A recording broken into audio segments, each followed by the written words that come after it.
আল্লাহ সুবহানাহু ওয়া তাআলা আরশের ছায়া, একটি ছায়া, বিশাল বড় একটি ছায়ার ব্যবস্থাপনা থাকবে। সেখানে 7 শ্রেণীর লোক জায়গা পাবে। কয় শ্রেণীর লোক?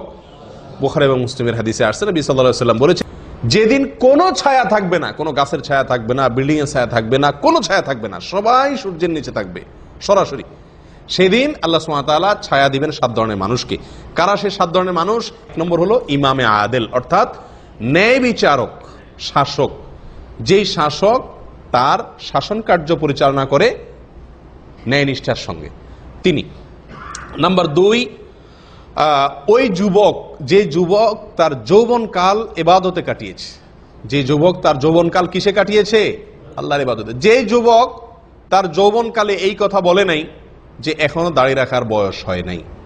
যে যুবক তার যৌবনকালে এই কথা বলে নাই এখনো ভালো হয়ে যাওয়ার সময় হয় নাই। যে যুবক তার কালে ইবাদত আসলে এই কথা বলে নাই যে এখনো বহু সময় বাকি আছে। যে যুবক তার যৌবনকালটিকে আল্লাহর ইবাদতে কাটিয়েছে, আল্লাহর ইবাদত করতে করতে সে বার্ধক্যে গেছে, এই যুবক আরশের নিচে ছায়া পাবে।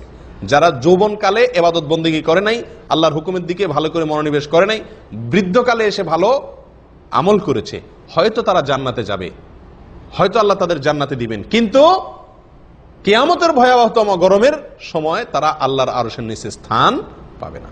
এটা পেতে হলে যৌবন শরীরে যখন শক্তি আছে তখন থেকে আল্লাহর ইবাদতে নিজেকে মগ্ন করতে হবে।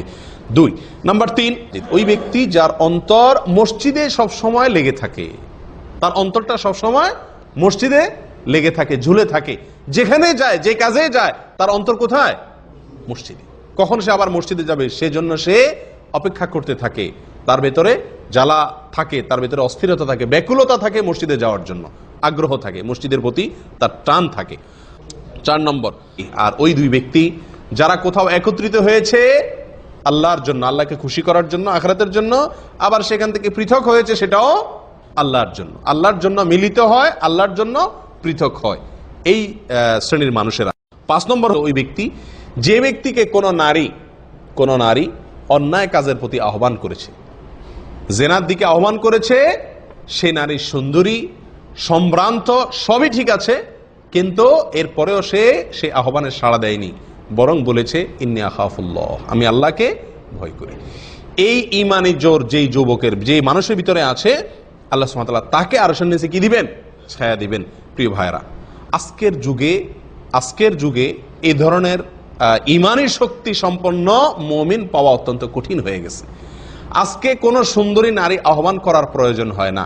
আজকে কোনো সম্ভ্রান্ত নারী আমাদেরকে জেনার দিকে আহ্বান করার প্রয়োজন হয় না, নিজে আমরা সেদিকে হুমড়ি খেয়ে পড়ি।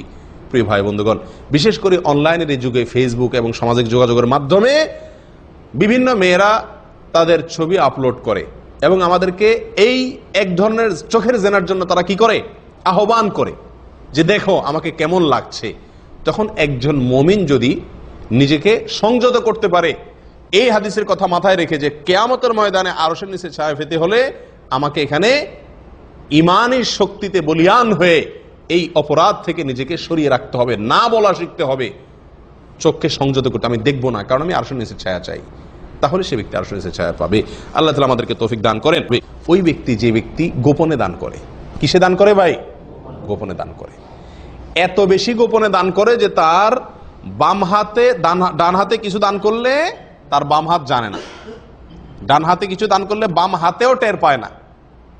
অর্থাৎ সে এত গোপনে দান করে যে আল্লাহর জমিনে কেউই জানে না। মানুষের কাছে বলে বেড়ানো তো পরের কথা, কেউ যাতে না দেখে, না জানে, আমি আর আমার আল্লাহ শুধু জানি, আর কেউ জানবে না, স্ত্রীও জানবে না, এরকম গোপনে সে দান করতে জানে।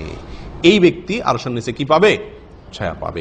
7 নম্বর হলেন ওই ব্যক্তি যিনি কোথাও নির্জনে, একাকী, কোনো রুমে, কোনো কক্ষে, কোনো বাসায়, কোনো জায়গায় একাকী আছেন, কেউ নাই, তিনি আছেন আর আশপাশে কেউ নাই, বদ্ধঘর। এই নির্জনে আল্লাহর কথা তার স্মরণ হয়েছে, আল্লাহর কথা স্মরণ হয়েছে, আল্লাহর কথা স্মরণ হয়ে তার চোখ দিয়ে পানি এসেছে। আল্লাহর কথা স্মরণ হয়ে কি হয়েছে ভাই? তার চোখ দিয়া পানি আসছে। এই ব্যক্তি আল্লাহর আরশের নিচে ছায়া পাবে। প্রিয় ভাইরা, নির্জনে আল্লাহর ভয়ে চোখ দিয়ে পানি জীবনে আমাদের কতবার আসছে?